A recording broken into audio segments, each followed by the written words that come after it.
Lowriding is self-expression. It's art on wheels. It's not a hobby, it's a lifestyle. It's truly passion.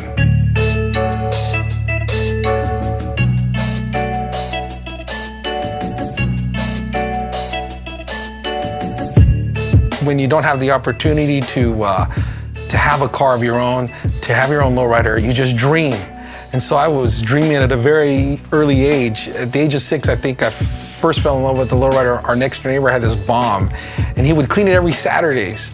And I would go out there and I would just look at him clean. And one day he says, "You want to help me clean?" I said, "Yeah." So, all right, well, clean the white walls. And he said, "You know what, I'll give you a ride when we're done." And so, I'd finish, and he said, "Okay, go ahead and wash up, and then we'll come out, we'll cruise." So I would run inside, I'd wash up, and then I'd run back outside, and he would be gone. I never got that ride. I never got that cruise in that bomb. That's why I dreamed of having my own lowrider, because one day I said to myself, one day I'll have my own lowrider, and I'll clean it myself, and I'll be able to cruise it when I want to. It's a 1961 Chevy Impala. The car is painted black. It's original red. All the red is red flake. So the paint dances in the sun. It has one spotlight. Usually cars like this have 2 spotlights. I just need one. I want to be a little different. I got 2 antennas coming out of the back. I added an old car dealer tag from Salinas, California. Kind of remind me of where I'm from. It definitely has hydraulics. The steering wheel's red flaked. I got a color bar on it, kind of, a nod to the 70s lowrider style. I got front and back bumper guards on there. I got the original true spokes, and I got murals. So the mural represents me and who I am. It's a beautiful car. It's got a great red interior that has that Pendleton look. I wanted to give it that different look from everyone else's cars. I didn't get my first lowrider until many years later, until I graduated from school, started my career, saved enough money, and then one day I said, you know what, now is the time. And I found a 1963 Chevy Impala Super Sport. We took the paint off, pulled the engine, redid the tranny, redid the interior. I mean, I did it from the bottom up. And then old fraternity brother of mine said, "Man, I love your car. I'd love to buy it from you." I'm like, I didn't believe him. And sure enough, he showed me some money and he took the car. And with cash in hand, I needed another one because I felt like I was lost. I don't have a car. I ran into some friends from Duke's Car Club, and they said, "Hey, one of my neighbors has a car. We should go talk to him." Sure enough, there was this 1961 Chevy Impala convertible sitting in this guy's garage, been there for 6 years, just sitting there, just rotting away. And so I offered him cash right there on the spot, and he said, "Sold." So I got the car home and immediately started tearing it down. I took the fenders off, we just started stripping it. The interior was missing a lot of parts. There was no seats in it. The wires inside the interior were all out. The steering wheel was not even put on all the way. I mean, the car was a disaster. But I had vision. I saw this car and I was like, you know what, I could do this. I could build this. I could put it back together again and make it beautiful again. The motor was really bad. So what I did is I pulled, it's a 283, it's a Power Glide. I had a friend who's a mechanic and he rebuilt that. We did it to the original specs. We painted it Chevy orange. It's got the old school air filter.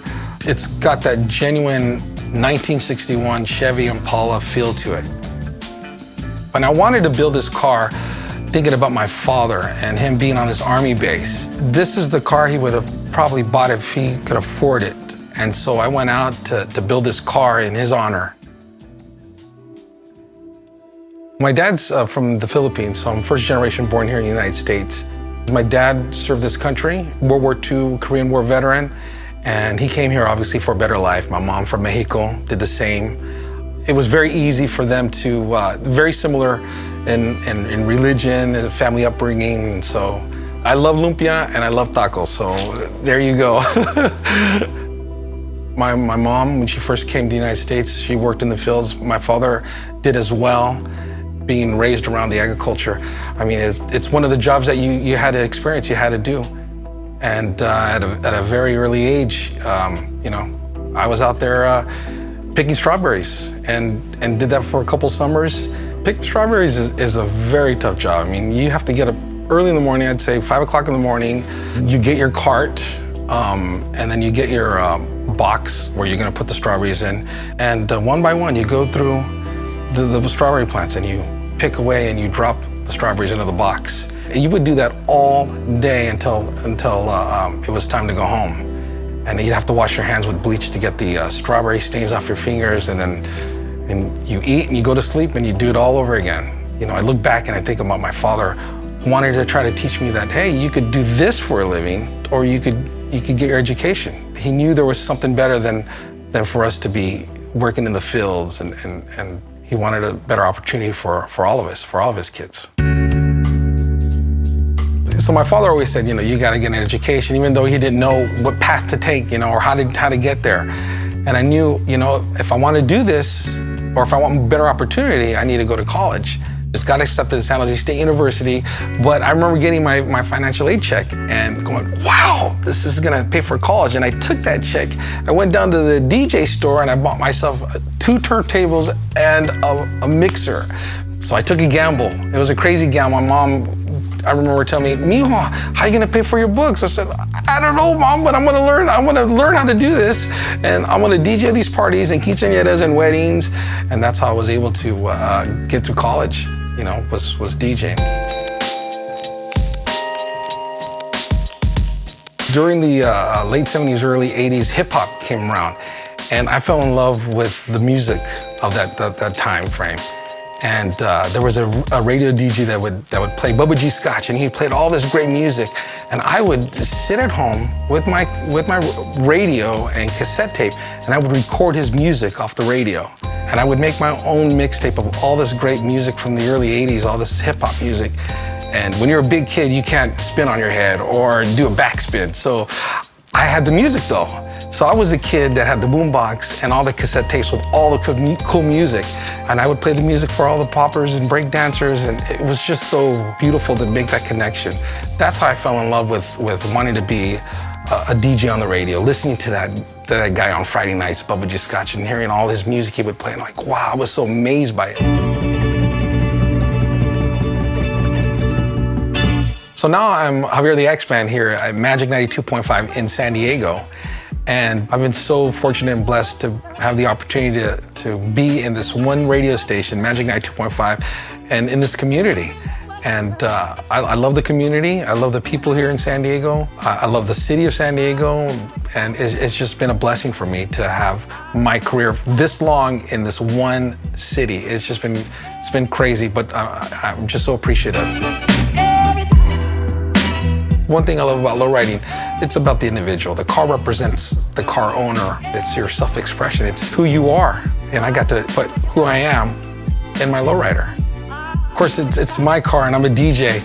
I got the shifter and cut it off and added a microphone. So it kind of represents who I am and what I do, and my passion for being on the radio. If you look at that shifter, it says, okay, that's the X-Man's car. It's just not an ordinary shifter. It's my signature, I guess you'd say.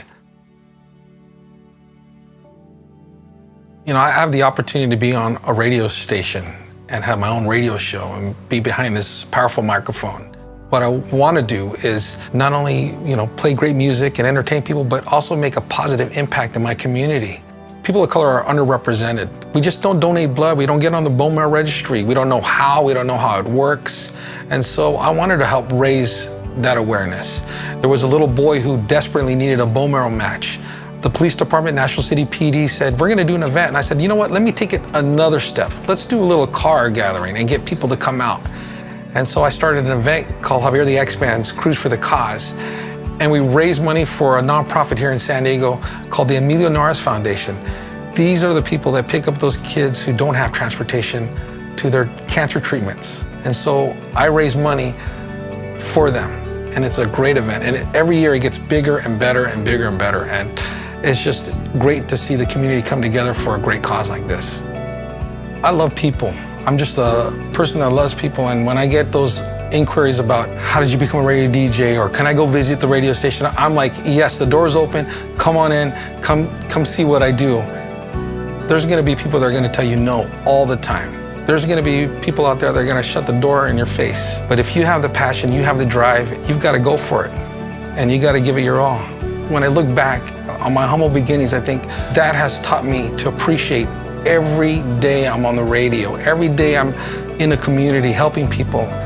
It tells me this is where you belong, this is your community. Be appreciative, be blessed, be thankful that you're in a position to do what you love to do. I'm Xavier, the X-Man. I'm a radio personality, and I'm a lowrider role model.